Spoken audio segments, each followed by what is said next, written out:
बन गेल इतिहास। आयो बन गेल इतिहास। आइ जे सौराठ में जे भेलै ना सभागाछी में एक इतिहास से कम नहीं। 1.25 करोड़ महादेव के पूजा आ देख रहल छियै भोरका दृश्य छियै केना सब महादेव बना रहल छथिन। एहिमे सब वर्ग के आदमी चाची बहिन जतेक भी छथि मतलब चाचा भाई बहन सब एहिमे लागल छथि महादेव बनबै में। भीड़ के मतलब भीड़ों के रिकॉर्ड में लागे बनल हेतै। और 1.25 लाख बेर महामृत्युंजय मंत्र मिथिला के सौराठ सभागाछी आइ धन्य भऽ गेल। और एतेक पब्लिक के गैदरिंग जाहिमे 2200 पंडित जे छै आइ पूजा के संपन्न करलखिन है। मिथिला में एक इतिहास बन गेल।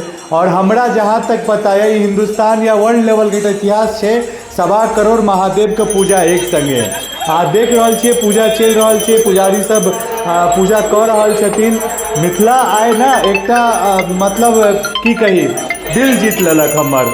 हम एतऽ नहीं पहुँच पेलहुँ कियाकि हम दिल्ली में छलहुँ। और जे भी दरभंगा मधुबनी और जे आसपास में छलहुँ सौराठ के सब आदमी पहुँचलहुँ, बहुत आदमी पहुँचलहुँ। जे नहीं पहुँचलहुँ वो सिर्फ पछतेबे करब ई वीडियो के देख कऽ, कियाकि मिथिला में इतिहास बन गेल।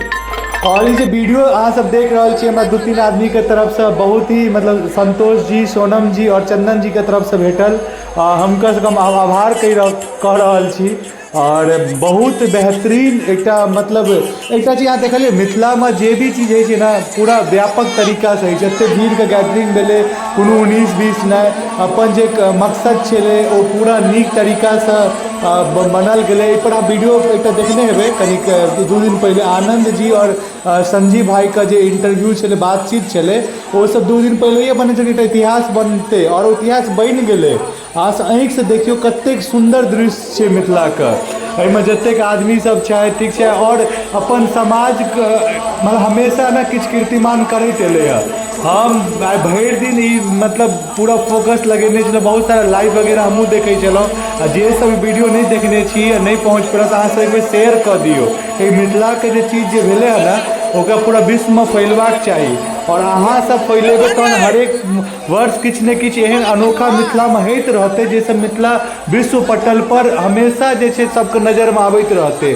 हमरा लागैए कि मतलब ओतऽ मीडिया के हम आज तक सब एहन चैनल सब जी न्यूज सबके नहीं देखलिए, लेकिन लोकल न्यूज लोकल पेज ओकरा सपोर्ट करियो। अहाँ सब लोकले जे छै ना उएह पहचान दिए अपन मिथिला के। जी हाँ, नानी के कहानी एहन पेज या बहुत सारा और पेजेस काज कर रहल छै उएह पहचान दिएते।